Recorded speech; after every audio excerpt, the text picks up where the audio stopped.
Rabbi, who sinned, this man or his parents, that he was born blind? Rabbi ang tawag sa kanya nung una bilang isang guro. Habang siya naglalakad kasama kanyang mga disipulo, may nakita silang isang lalaking bulag mula ng isilang. Hindi lang siya nabulag dahil may nangyari, isinilang pa lang bulag na siya. At napaka-interesting ng tanong. Sabi, guro, sino po ang may kasalanan? Bakit bulag yung taong yan? Siya ba? Dahil siya tong nabulag? O ang mga magulang ba niya? Dahil pagkapanganak pa lang, bulag na. So he was blind and it was a very grave condition. Mahirap mapuwing, mahirap lalong mabulag. Napakahirap nung hindi ka nakakakita, lalo total yung iyong blindness. And it was from birth, a very long time.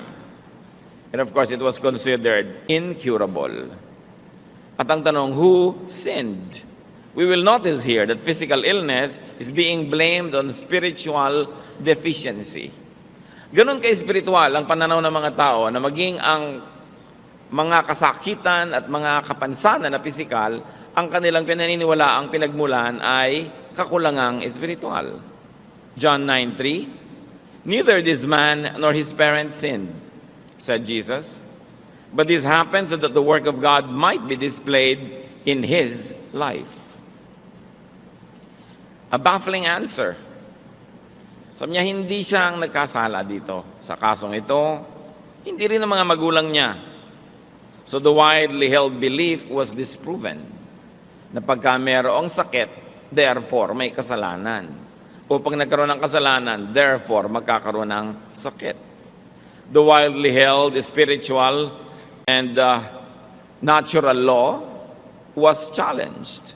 Na pagka mayroong spiritually wrong with a person, magkakaroon siya ng naturally wrong condition.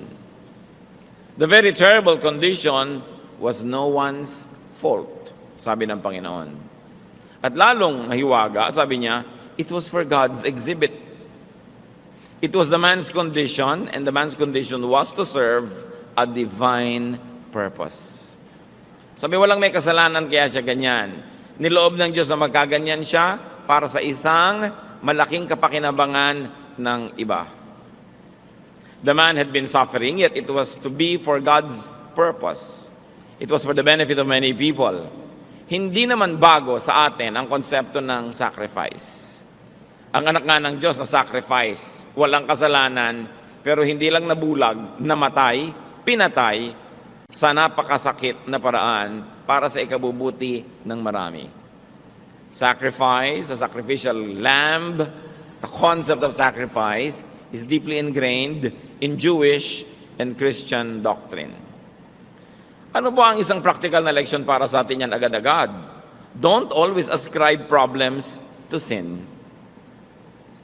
Hindi ko may sakit ang isang tao, may problema, nalugi, nasunugan, iisipin mo agad, siguro may kasalanan. Pwede mo rin isipin, baka naman talagang nagkataon lang, tulad ng sinasabi ni Solomon, sabi niya, nagkakataon. A time and a season for something. Kung minsan naman, pwede mong isipin, parang si Job.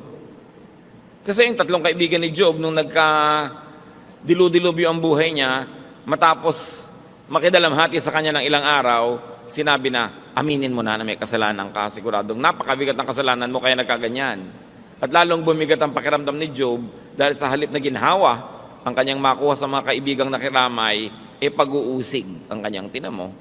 Baka mamaya may inuusig tayong very righteous person. So don't always blame people for their problems. May problema na nga, sisisihin mo pa. Don't always moralize. Hindi lahat ng bagay merong moral dimension. Meron pala, katulad nito, exceptional case, although kadalasan meron na moral dimension, pero hindi lagi. At kung meron tayong hirap na nadarama, ano man ang katumbas itong pagiging bulag mula pagkabata, find godly use for it. Find godly use for your weakness, for your illness, for your disability, and pray for deliverance. At kung ikaw si Job na dumadaan sa isang pagsubok, again, as exhibit of God's wisdom and God's dispensation. Pray that it might finish soon so that you can get on with your life after you have served a very divine purpose for God's agenda. At kahit mahirap maintindihan, magpasalamat tayo na tayo'y pinili at hinirang ng Diyos na maging kasangkapan para kahit man lang maging exhibit A ng kanyang kaso o ng kanyang argument. John 9:6-7. Having said this, he spit on the ground, made some mud with the saliva, and put it on the man's eyes. Go, he told him, wash in the pool of Siloam. So the man went and washed and came home seeing. Walang drama yung presentation, a few sentences, ang daming nangyari. So, let's take a look at Jesus' method, instruments of healing. Because that man got healed that very moment. So dumura siya sa lupa. Pinaghalo ang kanyang laway at ang alikabok. Yaki, sabi ng iba. Pero may mangyayaring himala. Kung ikaw yung bulag, huwag kang payaki-yaki. Napaka-importante na mangyayari. Anong isang elemento na ginamit ng Panginoon sa himala? Yung mismong galing sa Kanya, His element, His spittle. Something from Him. Something divine. Yun ang pinagsimulan ng lahat. Tulad ng lilikhain ng Diyos, ang unang tao, something from Him, yung spirit niya. Anong ginawa niya? Hinalo niya sa alabok. Naging tao. Ngayon, nung hinalo ni Jesus, yung galing sa kanya sa alabok, hindi naging tao, naging putik. Pero di ba ang tao ay dinidescribe din na putik? So you see the pattern of creation and recreation. When God the Father created the first human, yun ang ginawa niya. Now, Jesus was going to recreate the life of this man. Because he was born like that, he had to be born again. In another dimension. Kailangan maging iba siya. Once more ang elemento, galing muna sa kanya, and then he spit on the ground an element from the earth. Pattern yan sa Biblia. Pinaghahalo yung galing sa taas at galing dito sa baba. Something common, something profane, being dignified by something divine. So he made mud from his saliva and dust. Ano ang pamamaraan ng Panginoon na ito sa pagpapagaling? Mixture of things. Pinaghalo. From above and from below. Very interesting. From the sacred and what you might call the profane or the base. From napakalinis to napakarumi. From dakila at banal to ordinaryong alikabok. From the spirit to the physical to the flesh. There was a wedding. There was a union of heaven and earth.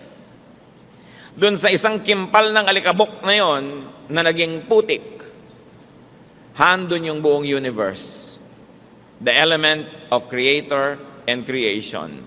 All in just a tiny bit of mud. Tulad sa creation, now there's going to be recreation. Why did the man need that? Because he, or at least his eyes, had to be remade, recreated, reborn.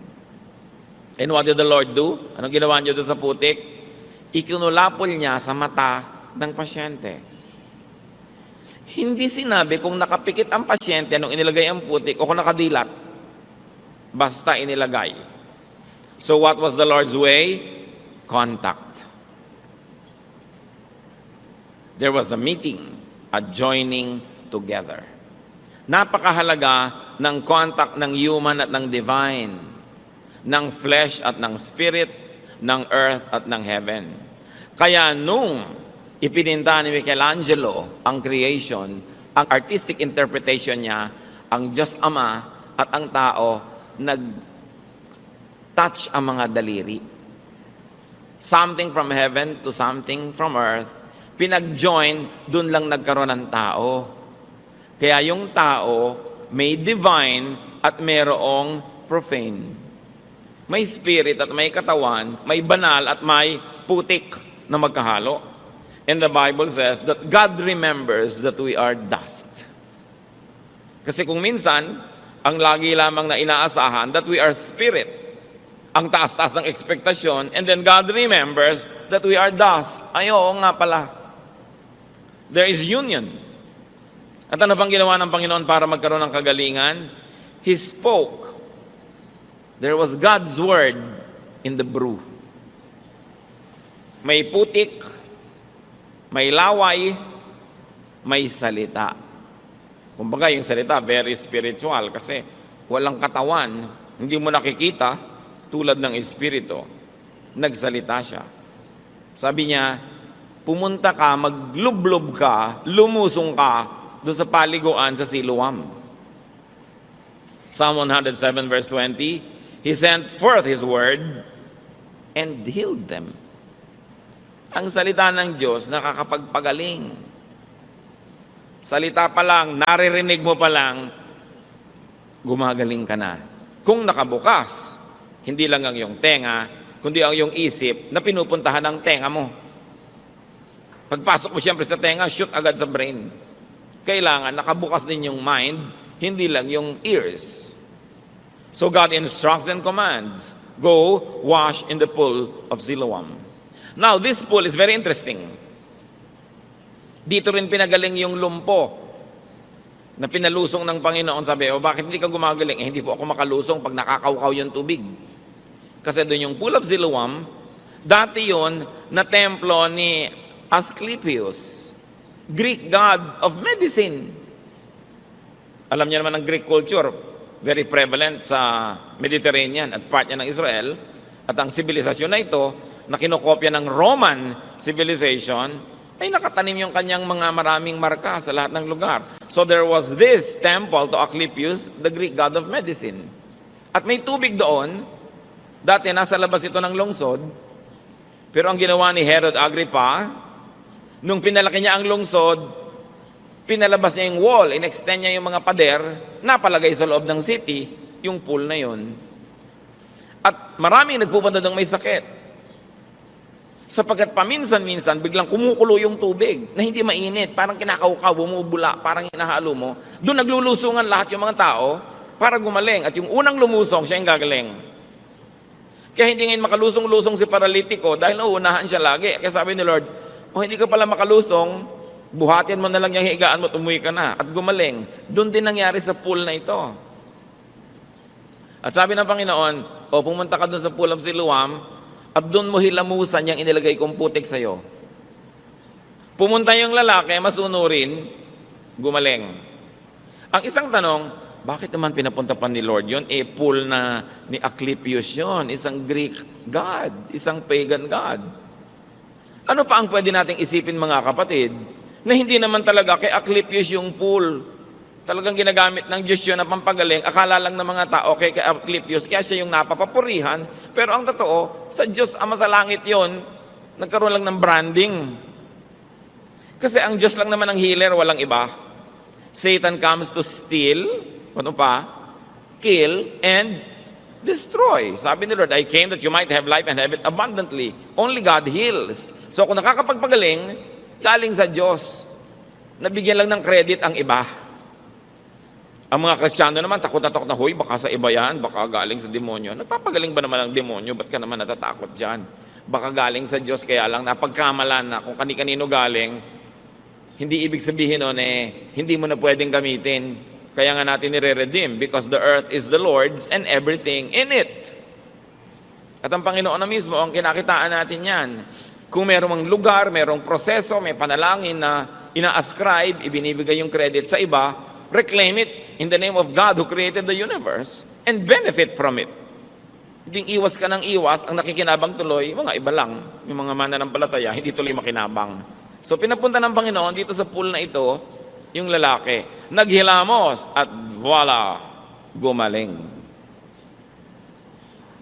Interestingly, Jesus did not discredit and even used the pool. Kung lagi kang i-discredit, sabi na, huwag na tayong gumamit ng gong, nagamit na yan sa pagtugtog sa mga anito. Di gamitin natin sa pagtugtog sa Diyos. Kung nagkaroon ng maling gamit, ituwid natin, pero alam naman hindi ka na gumamit, kanila na. Ano sila? Sila swerte. Sabi natin, huwag na natin gamitin yung mga nagamit na ng mga tribu, nagamit na ng mga pagan, kasi kanila na yan. Abe, pagka hindi mo ginamit ang anumang nahipo ng mga pagan, wala nang natira sa atin. Kaya yun ang konsepto ng cultural redemption. Inaangkin natin dahil alam natin sa Diyos yan, nakihiram lang yung iba, alam nga namang kanila na. So, be careful in judging miraculous situations. In judging what people might even consider as miraculous places or things. Be careful with religious branding. Walang brand ang Diyos. Siya ang brand. Kaya hindi mo sinabing, ay, pagan place yan. Ay, ito Christian place. Tapos tinatawag pa ng iba yung Israel, Holy Land. Walang ganon. Lahat ng hipuin ng Diyos, holy, in or outside of Israel. Lahat ng angkinin natin para sa Panginoon, atin, because the earth is the Lord's. And there is only one God, Creator. Ano pa ang pamamaraan ng Panginoon at instrumento ng himala? Sa istorya, you see here that the patient obeys God. So man's obedience is important in healing. Sabi ng iba, nasa Diyos ang awa, nasa tao ang gawa. Totoo. Naawa si Jesus, pero pinagawa din yung tao. Una, hindi siya nagreklamo na nilagyan ng putik yung mukha niya at mata. Meron siyang ginawa. Nung sinabi sa kanyang lumublob ka doon sa pool, sumunod siya. Meron siyang ginawa. Hindi naman laging puro sa Diyos ang gawa, tapos sa tao ang ngawa. Walang mangyayaring himala pag ganun. Kailangan meron kang part. You always do your part. Kayang-kaya tayong pagalingin ng Diyos, mag-isa niya, pero gano'n na lang ang pagpapahalaga niya sa atin, kahit hindi kailangan, isinasali tayo sa proseso. Kasi ang Diyos mahilig magsali, hindi magpuwera. So the man goes home well, singing, what a difference a day makes. Biruin mo nga naman, sa araw na yun, wala siyang kamalay-malay. Maiiba ang buo niyang buhay. At pangalawa niyang kanta, If You Could See Me Now. Kasi nakakakita na rin siya. Ang sarap nga namang kantahin yun. Ngayon, anong ina-expect natin? Matutuwa ang barangay? No. Nagkagulo. Una, nagkagulo dahil yung kilalang-kilala nilang nandun at namamalimos sa paanan at sa hagdanan ng templo, biglang nakakakita. Maganda sana ang kwento, pero nung dinala nila sa mga pare, kasi lahat ng himala dapat dinadala sa pare para i-confirm na, oo nga, may himala. Hindi ba ngayon din ginagawa yan sa Roman Church? Kailangan kung may himala, sabihin ng obispo, hindi himala, fake. Para i-confirm. Nung dinala ngayon si Bulag doon na nakakita na, sabi ng mga pare, teka. Di ba Sabat ngayon? Bakit ka pinagaling ng Sabat? Naku, yung nagpagaling sa'yo, masama. Pakasalanan yun, demonyo yun. Sabi, bakit naman magiging demonyo yun? Gumaling nga ako, nakakapagpagaling ba ang demonyo? Demonyo yun, hindi niya sinunod ng Sabat. Ang nakita ng mga pare, yung problema, hindi yung solusyon. They problematize the healing. Sabi, siguro fake to, hindi ito yung sinasabi ninyo na blind from birth. Meron ba namang nakakakita na blind from birth?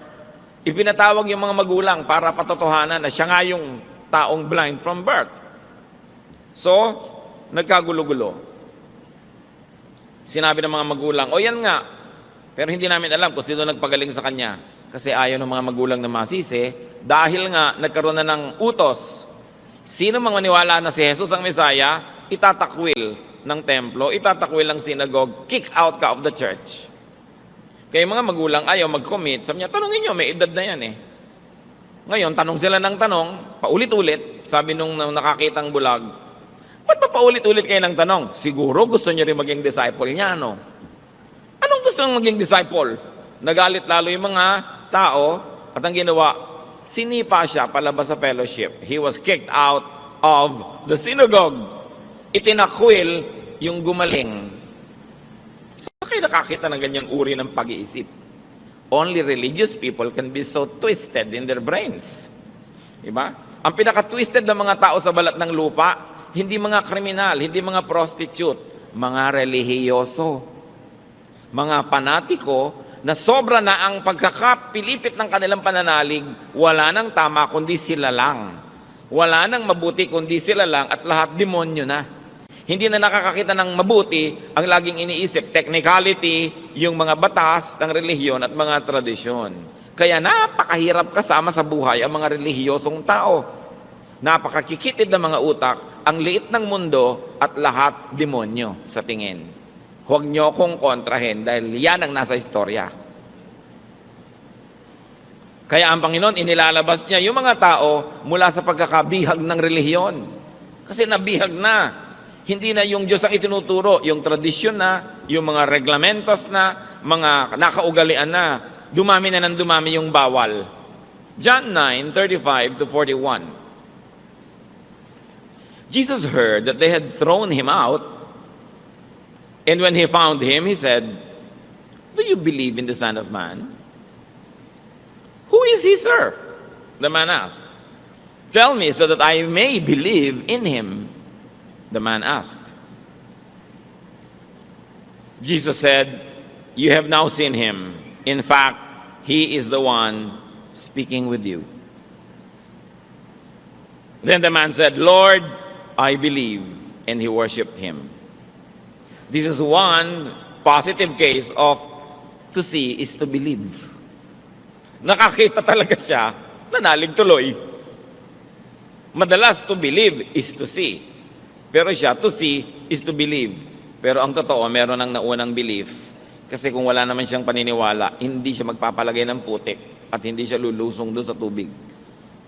So may konting pananalig, at yung konti na yon, naging capital niya, sinunod niya, kumilo siya ayon sa konting pananalig, at dahil doon, napaghimalaan, nagkaroon ngayon ng malaking pananalig. So it still begins with faith. Jesus said, "For judgment I have come into this world, so that the blind will see, and those who see will become blind." Ngayon natin nakita kung bakit sinabi ng Panginoon na yan ay bulag para sa ikaluluwalhati ng Diyos. Kasi may important statement na gustong gawin ng Panginoon, kailangan ng audiovisual aid. Kailangan ng exhibit. Sabi niya, dumating ako, may dalang paghuhukom. Ang mga bulag makakakita at ang mga nakakakita magiging bulag. Sinong tinutukoy niya? Lahat ng mga spiritually blind pero willing to acknowledge their blindness, they will see. Pero yung mga akala nila spiritually magagaling sila, marurunong, maaalam, nakakakita, pero hindi nila kikilalanin si Jesus, sila ang magiging malinaw na bulag. Sabi niya, ang pagdating ko dito ay magbibigay ng mga reversals. Magkakapalit-palit ang mga sitwasyon. Ang bulag, tulad mo, makakakita. Not only physically, but also spiritually. Kasi nakita nyo, hindi lang nakakita yung tao physically, nakita niya yung katotohanan kung sino si Jesus. Naniwala siya. At sabi niya, yung mga dilat, mga mulat, iyon ang mabubulag. Kasi ang yabang-yabang nila, akala nila, alam na nila, hindi na sila willing magpaturo, ayaw na nilang magbago ng isip. Maraming ganyan, mga spiritually blind. Kasi akala nila, they see. Binubuksan mo pala yung Bible, huwag mo nang buksan yan, Ayoko, hindi na ako magpapalit ng paniniwala. Ayoko na. Nakasara. Kasi akala nila, alam na nila. Yun ang tinutukoy ni Jesus. Yun ang makikita niyong bulag talaga. So the exhibit was clear, the message was crystal clear. And now we see God's purpose in the blindness of this man. Some Pharisees who were with him heard him say this and asked, "What? Are we blind too?" Jesus said, "If you were blind, you would not be guilty of sin. But now that you claim to see, your guilt remains." Makabuluhang mga pangungusap. Sabi ng mga nakikinig, bakit? Kami ba tinutukoy mo? Kami ba ang pinaparinggan mo? Parang may gusto ka yata tumbukin. Ibig mong sabihin, bulag kami? At yung bulag na yan ang nakakakita? Hindi kami bulag, nakakakita kami. Ang linaw. Marunong kami, aral kami, bihasa kami. Sabi ng Panginoon, dahil sinasabi nyo ngayon na bihasa kayo at marunong kayo, then you will be held accountable. You will be held liable to judgment. Kung sana sinabi nyong mangmang kayo, nagkamali kayo dahil sa kamangmangan, you will not be declared guilty. Pero sinasabi niyong marurunong kayo, pangatawanan nyo yan. Malaki ang ibabayad nyo kasi nagkakaroon kayo ng willful disobedience. Kahit sa court of law, syempre, iba naman yung homicide, iba yung murder. Iba yung iniisip mo 3 weeks ago, napapatayin mo yung tao, at iba yung nagulat ka, bigla mo siyang tinusok ng thumbtacks na matay. Diba? So, iba yung murder, iba yung homicide. Iba ang pataw na parusa. Ngayon, iba yung spiritually, mangmang ka kasi, kaya kung ano na pinagagagawa mo, at inaamin mo namang mangmang ka, kesa yung ang runong-runong mo, ayaw mo nang makinig, you will be held accountable for everything. This is a case where ignorance is really an excuse. No? And this is where a case where knowledge means condemnation. So what else is the method and element of the Lord? So, nagkita muli sila. Style ng Panginoon yun papagalingin ka, tapos mawawala siya. At paglubos mo nang naunawa yung kahulugan ng pagpapagaling mo, magpapakita siya uli sa'yo. He gives you time to process what happened to you. So Jesus revealed Himself more to the healed patient. Nakita muli sila. And what is God's style here? The Lord's style? More and progressive revelation. Hindi naman nagpapakilala ang Diyos sa isang iglap. Ting! Tapos kilala mo na buong buo. Dahan-dahan. Pero ang susunod na level ng pagpapakilala niya, depende sa level ng kahandaan mo na maunawa yung mas mataas na katuruan. So dati, pinagaling lang siya. Jesus was only a healer. Ngayon, nagkita uli sila nung tinanong ng Panginoon, naniniwala ka ba sa anak ng Diyos, sa Messiah? Sabi, sino po ba siya para mapaniwalaan? Ako, kaharap mo na nga ako. Naniniwala po ako. And he worship. No? Ngayon, nagpakita si Jesus. Dati, nagpadinig lang. Faith comes from hearing. Yung bulag, nadinig niya ang utos ni Jesus, sumunod siya, at dahil doon nakakita siya. Nakinig muna bago mamulat. Sumunod muna sa nadinig bago lubos na nakita si Jesus. And so the miracle only served as a catalyst, as a beginning, as opening for more blessings, for the greater sight, and that is to know Jesus as the Messiah, as the Lord. Hindi yung napaghimalaan ka na ng Diyos, hindi ka na uli sumipot dahil napaghimalaan ka na, nakuha mo na yung gusto mo. Yung pala may kasunod pa at mas mataas na uri ng mga pagpapakilala, hindi mo na na-avail. But this man was able to get the additional blessings. Those that believe will see. 2 Corinthians 5:7, we live by faith, not by sight. Sa pananalig, hindi lang sa nakikita, hindi lang sa naaabot ng isip at ng reason. So the recipient of blessing gets to know and then worships Jesus. And this is a great element of the Lord's touch, worship. Worship by the beneficiary seals the transaction and the healing. Yung babaeng dinudugo na gumaling dahil palihim niyang hinawakan ng laylayan ng damit ng Panginoon, hindi pumayag ang Panginoong Hesus na gano'n na lang. Sabi niya, sinong humipo sa damit ko? Naramdaman ko, may kapangyarihang lumabas sa akin. Lumipat doon sa babae. May contact na naman, nakita ninyo. Laging may contact.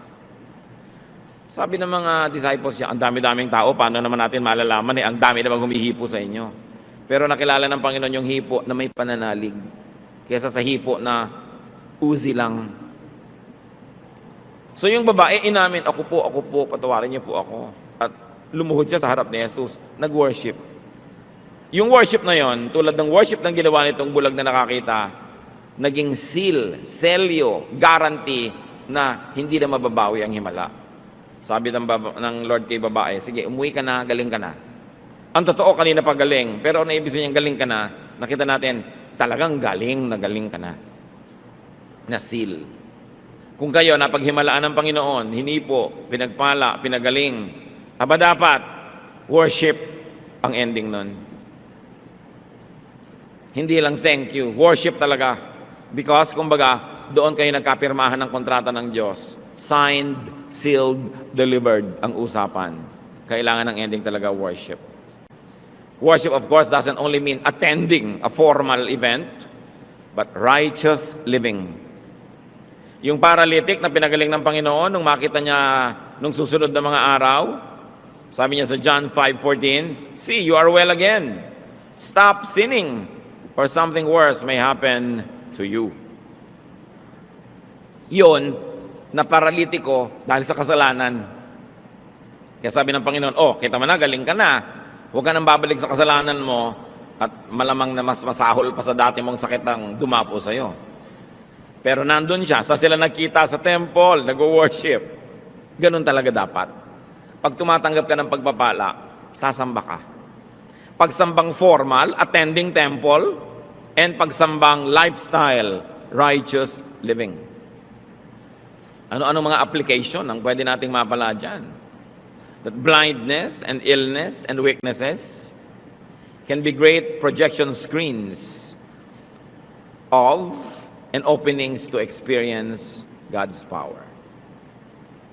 Kung meron kayong weakness, sakit, problema, pag pinayagan nyo ang Panginoon mag-project ng mensahe doon, mababasa ng mundo ang mensahe niya, magagamit sa mabuti ang inyong pagkakasakit, at pag nagamit na sa mabuti, kagaling na kayo.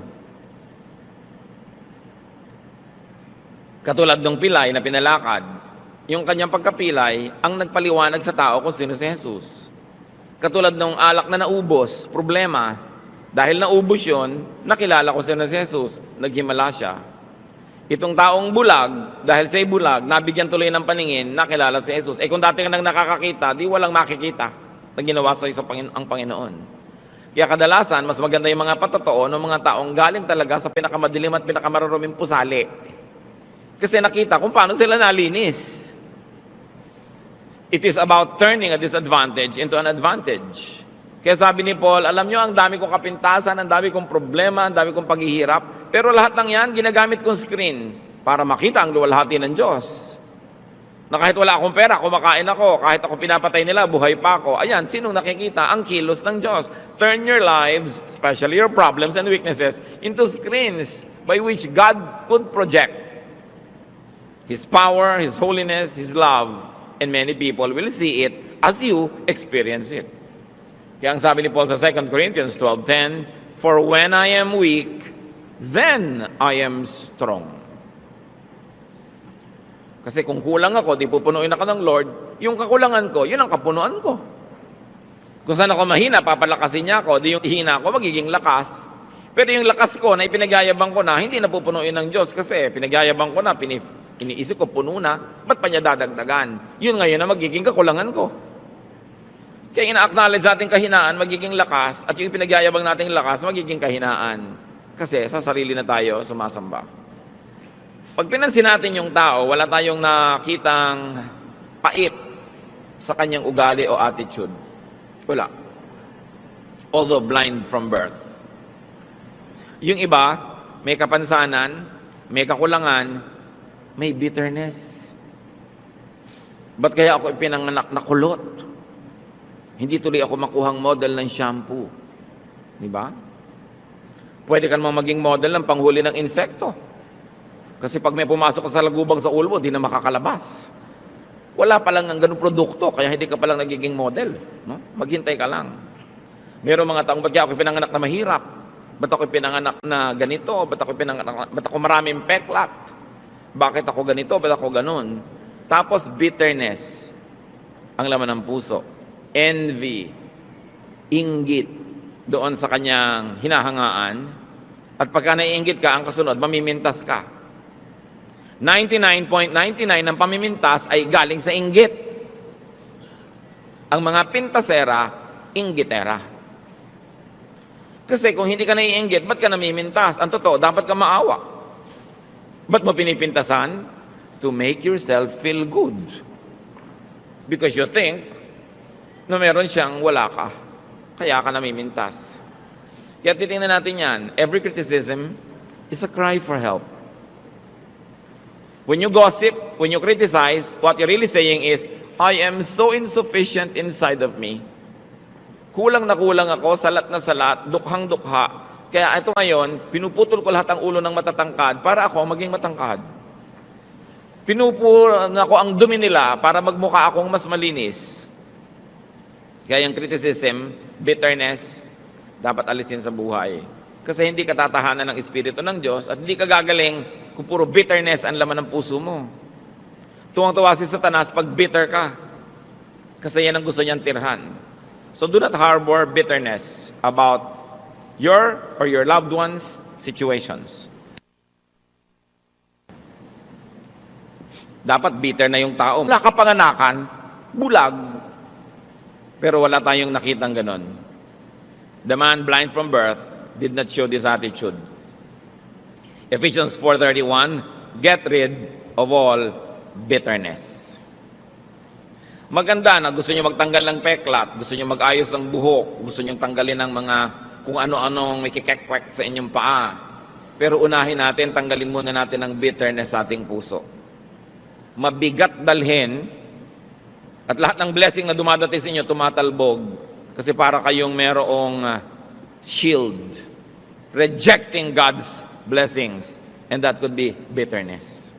Dapat yan bunutin because bitterness contradicts God's blessings. Now, as we have seen, healing can come about when divine elements like Jesus' saliva, divine power like God's word and God's spirit mix with earthly instruments like the dust, or call it medicine or call it technique. Pag yung galing sa Diyos, nakiisa dun sa elemento ng earthly life and then touch the sick person's weak or sick body parts or spiritual illnesses, the patient receives God's touch. The patient hears and obeys God's prescriptions and commands. Nagkakaroon ng healing pag yung power ng Diyos ay nakakapartner ng ating kahinaan. Pagka yung kanyang pag-ibig nakakapartner ng ating pangangailangan. Pagka yung kanyang kapangyarihan ay pumapasok sa earthly dimensions. The saliva of Jesus mixing with dust. The Spirit of God mixing with dust. The Word of God getting into our brains, which is matter, and spirit, kasi ang layo ng nararating yan, beyond the skull, nagkakaroon ng himala. Think about that. Paano isisilang sa inyong physical world yung spiritual power of God? Tulad ng paano isinilang si Jesus sa physical world, samantalang siya ay galing sa kabila at siya ay espiritu ng anak ng Diyos. Kailangang isilang sa inyong buhay yung hindi nakikita, hindi nahihipo na kapangyarihan ng Diyos. We've got to allow the invisible power of God to be incarnate in our lives. Paano nyo gagawin yon? Isipin nyo at ipanalangin. Personal yan na pagsisikap. Ngayon may tanong. Bakit daw ang daming naboborn again, nagba-Bible study, lumalapit sa Diyos, kasi lang may problema? Sabi pa nga ng iba, yung religion naman, saklay lang yan, crutch lang yan, ng mga may kapansanan, ng mga may pangangailangan, ng mga mahihina, ng mga walang pag-asa. Salamat! May napupuntahan yung mahihina, yung mga walang pag-asa, at yung may pangangailangan. Kasi kadalasan mga kapatid, di ba pinag-usapan natin yung contact point? Yung lugar at panahon na ang Diyos at ang tao ay nagkakadikit, kadalasan, nabibigyan lang natin ng puwang na dumikit sa atin dun sa lugar at oras ng ating pangangailangan. Bigla kang nawala ng brake habang nagdadrive ka sa Cannon Road, bigla kang nagdasal. Nagka-contact point. Pero kung wala kang problema, siguro, kanta ka lang ng kanta, tugtog ka ng tugtog, pero wala kang dasal. Biglang nagkasakit ang nanay mo ng malubhang sakit. Eto ka ngayon, pray ng pray. Text pa ng text sa iba, ipag-pray yung nanay ko. Nagkaroon ng opening. Kasi maraming tao mga kapatid, kung hindi pa malugi sa negosyo, masunugan, manganib ang buhay, magkasakit, maghirap, iwan ng nobyo, hindi maaalala ang Diyos. Hindi magbubukas sa Diyos, wala tuloy contact point. Ngayon, kung ang lusog-lusog nyo, ang yaman-yaman nyo, ang sarap-sarap ng buhay, tapos nakabukas ka sa Diyos, lagi ka rin nagdadasal, nananalangin, naglilingkod, nabubuhay ng maayos, yung contact point mo tuloy-tuloy, kaya hindi mo na kailangan maghirap o magdusa para mapalapit sa Diyos. Pero higit maraming tao, naalala ang Diyos dahil humina o nangailangan. Contact point. Ang contact point ng mama na to, yung blindness. Yung iba, yung paralysis. Yung iba, yung gutom na gutom, pinakain ni Lord, nagkaroon ng contact point. Kayo mga kapatid, anong contact point nyo sa Diyos? Kailan kayo nagiging very godly? Pag marami kayong pera o pag wala? Kasi pag nagiging godly kayo, pag wala kayong pera, dadalasan ng Diyos na wala kayong pera. Diba? Sabi, ang lapit-lapit ng anak ko na ito sa akin pagka walang makakain. Bigyan ko nga ito ng hanggang pinipig lang ng mga pagkain araw-araw para laging lumapit kasi miss ko na siya. Gusto ko siya laging kasama. Pero kung ang lapit-lapit nyo sa Diyos sa oras ng inyong kalakasan, ang lakas-lakas nyo, naglilingkod kayo, sabi ni Lord, lalo ko itong papalakasin kasi yun ang contact point. Ngayon, kung busy kayo, walang contact point kasi nawawala ang Diyos sa schedule nyo, anong ginagawa ni Satanas? Lagi kang ginagawang busy para talagang hindi ka na makakontak. Pero kung busy ka na, iaagaw mo ang Panginoon, sabi ni Lord, I will always bless yung business niya, magiging fruitful. Kasi hindi naman ako napupwera sa agenda niya kahit busy siya.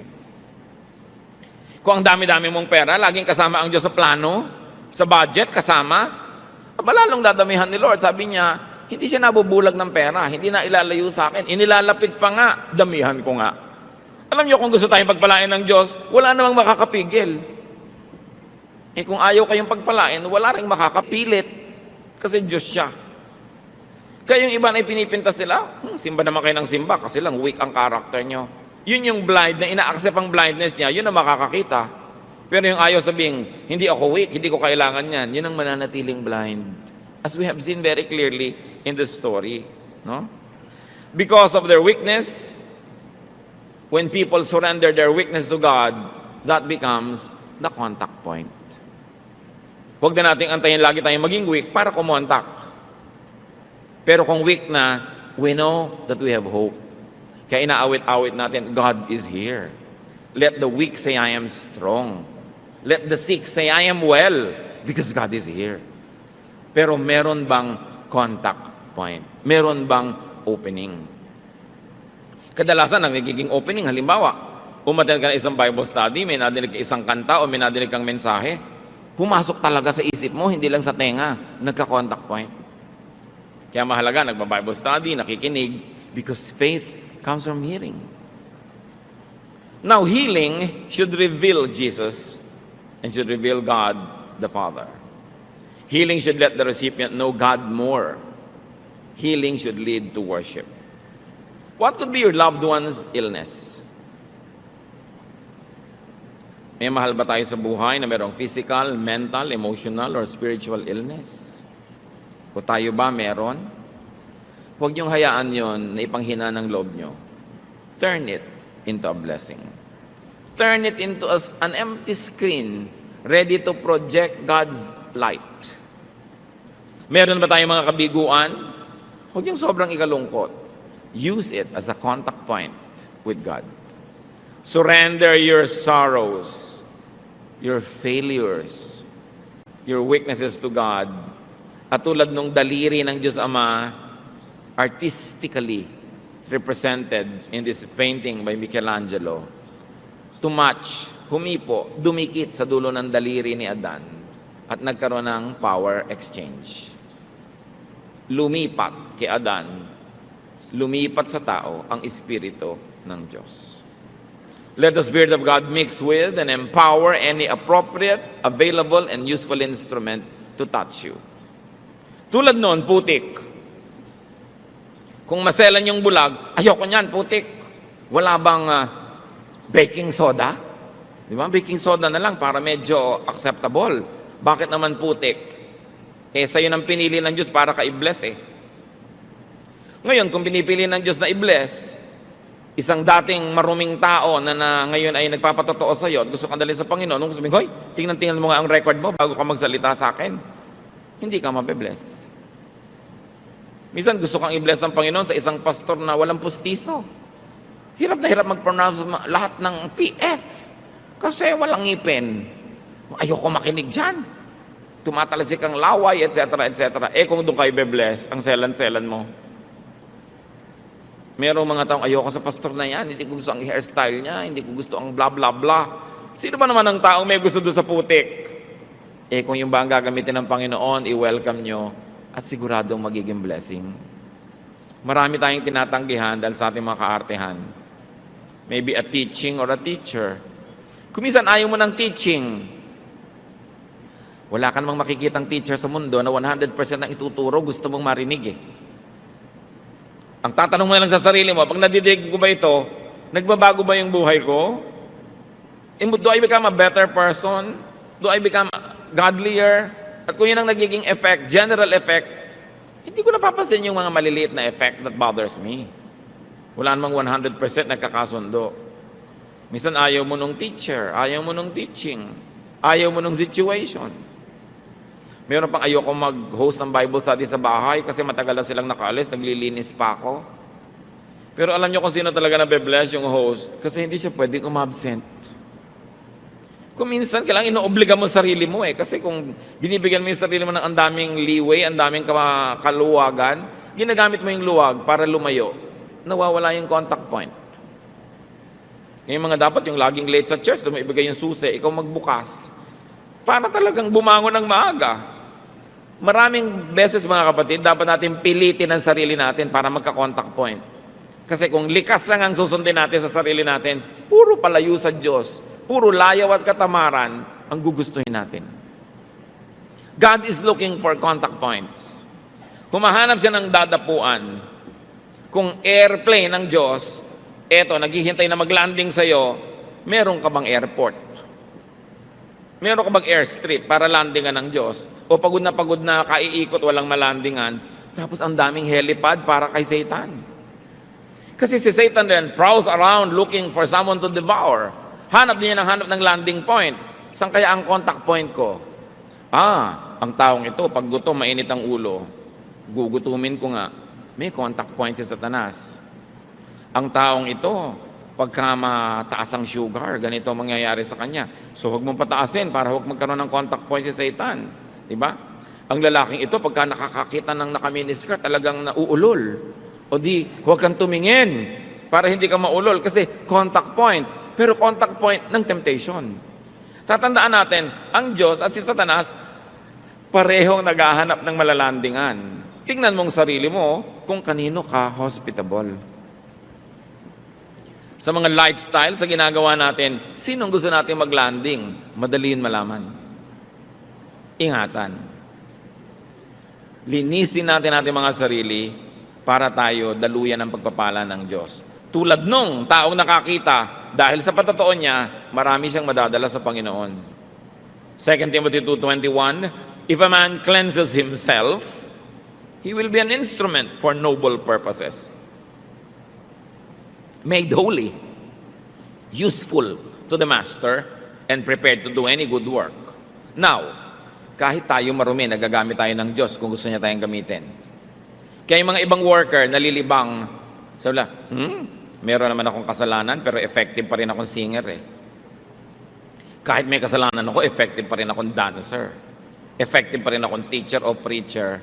Akala nila ngayon, pwede nang pagsamahin yung dalawa. Up to a point, pinapayagan ng Diyos, kung gusto niyang payagan, at kung gusto kanyang gamitin. Pero itong tanong, mga kapatid, kung sa ating mga karumihan, nagagamit tayo ng Panginoon, ano pa kayang paggamit ang gagawin niya sa ating kalinisan? Kung pinagtsatsagaan ka ng Diyos na gamitin sa ating mga kapintasan, ano pa kaya kung isa-isa nating inaalis yan at nagiging katangian, edi lalo ang magiging paggamit sa atin ng Diyos. So huwag kayong makontentong ginagamit na lang kayo kung pwede namang mas magamit pa at mas makapagbigay pa tayo ng luwalhati. Napakahalaga. Hear God's Word and complete the process of healing by having contact with God's instruments, by hearing God's Word, and obeying God's prescription. Hindi sapat na nilagyan ng putik yung mata niya. Nagsalita si Lord, nakinig siya, may inutos si Lord, lumubog ka sa pool, ginawa niya. Naririnig niyo ang salita ng Diyos. May contact point tayo sa salita ng Diyos. Anong inuutos sa inyo individually at sa akin? Pag ginawa pa lang natin yon, doon nakukumpleto yung cycle. Makinig sa salita ng Diyos. Yung salita man ay pangako, utos, itinutuwid tayo, palo, o comfort, lahat yon dapat pakinggan. Psalm 119 verse 28, My soul is weary with sorrow, strengthen me according to your word. Ang linaw. At sabi sa Psalm 119:67, Before I was afflicted, I went astray, but now I obey your word. Isa pang mahalaga na ginawa ng bulag na ito, na malimos siya sa pintuan ng templo. Nakita tuloy ni Jesus. Marami pong mga mayayaman, technically are beggars by the temple door. Bakit? Marami tayong na-encounter na ministry ni Lord, pinagaling niya, pulubi, pero mayaman. May mga tagabuhat, may mga nag-aasikaso. Kasi nung araw, kung may sakit ka, mayamang ka't mahirap, dinadala ka sa mga pintuan ng templo o sa mga daan na patungo sa templo. Bakit? Pinaniniwalaan ng mga tao noong unang panahon na kung ikaw ay nasa paanan ng templo o sa pintuan ng templo, darating at darating at darating yung panahon na may pupunta sa templong isang banal na tao na makikita ang iyong kalagayan at mapapayuhan ka o mabibigyan ka ng lunas. Kaya mayamat mahirap na mamalimos doon sa may templo. Hindi lang pera ang hinihinging limos, kundi runong ng maaring dumaan na isang pantas. So, paano gumagaling ang mga tao? Pagpapakumbaba, pagtanggap ng iyong pangangailangan, at paglalagay sa sarili mo doon sa pwede kang madaanan ng pwedeng magpayo, available ka kasi. So kung meron tayo mga pangangailangan, do not hesitate to beg, whatever it means in your life. To be at the temple steps and door, and to let a holy man touch you and prescribe healing. Kung sino man yung gamitin na yun ng Diyos, makapagpayo sa iyo, makapanalangin para sa iyo, yun yung equivalent ng mga holy men of the past. Meron kayong kamag-anak, mahal sa buhay, na nangangailangan ng healing ng Diyos, bring that loved one at the temple door. Ilapit nyo kung saan maaaring siya ay makatanggap ng pagpapalang espiritual. And when you receive blessings, give glory to God. Worship like that man. So merong stages yung buhay ng tao. Bulag, nangangailangan ng pagpapagaling, nagkaroon ng encounter with Jesus, nilagyan ng putik, pero hindi pa tapos yun, pinapunta pa doon sa tubig, naghilamos doon, pagkatapos gumaling, pagkatapos nagkaroon ng problema dahil sa kanyang paggaling, pero nanindigan siya para kay Jesus, at ang ending, pumunta siya sa temple to worship, muli niyang na-encounter si Lord at nagpakilala ng lubos sa kanya at siya'y sumamba ng totoo. Na-seal yung pagpapagaling. Ang tanong, kung tayo po yung bulag na taong yon, nasang stage kayo ngayon? Bulag pa ba? Kinakausap na ba? Nalagyan na ba ng putik pero hindi pa sumusunod doon sa tubig? Naghilamos na ba't nakakita? Tapos ngayon nagkaroon ng problema. Maraming ganyan. Pag napalapit kayo sa Diyos, ang kakaproblema kayo, magagalit yung mga kamag-anak nyo, magagalit yung mga kung sino-sino. Pero naninindigan na ba? At nagwo-worship na ba? At lalong nakikilala ang Panginoon. Ang totoo, tayo yung blind man sa kwento. Kasi kung hindi tayo yon, ba't pa tayo nagbabasa? Para ano? Para maaliw? God's Word is here because it is for our healing. And unless you assume the position of the patient, God cannot be your healer. Maliban na lang gusto yung kayo yung healer sa kwento. Masyadong matayog na ambisyon. Tayo yung pasyente. Ano ang relevance ng kwentong ito sa ating lahat? Ama namin sa langit. Salamat sapagkat sa mga ganito mga kasaysayan, na bagamat totoo, literal na nangyari, may pakinabang kami dahil meron din itong symbolic value. Ipakita nyo sa amin kung anong kalagayan namin in relation to that blind man. Kumisan, kami naman yung mga kontrabidang Pharisees. Kumisan, kami yung mga magulang na ayaw managot. Kumisan, kami yung putik. Na bagamat putik kami at marumi, hinahaluan niyo, Lord, ng inyong blessing, ng inyong anointing, ng inyong matatawag na saliva. At dahil kahit kami putik, sinaluan ng inyong banal na elemento, nagiging instrumento naman kami para magpagaling din sa iba. Salamat po. Dahil kahit may kakulangan kami, kapintasan, may nabe-bless din sa aming mga ministries. May nagagawa rin kayong mabuti sa pamamagitan namin. Turuan nyo kami maging faithful na putik, na kahit putik, may laway nyo naman, so magagamit sa magagandang mga adhikain. Teach us, O Lord, not to be hindered by our limitations, by our past, by our shortcomings, but allow us and teach us and remind us to always rely on that saliva that comes from you that gives us value kahit putik kami.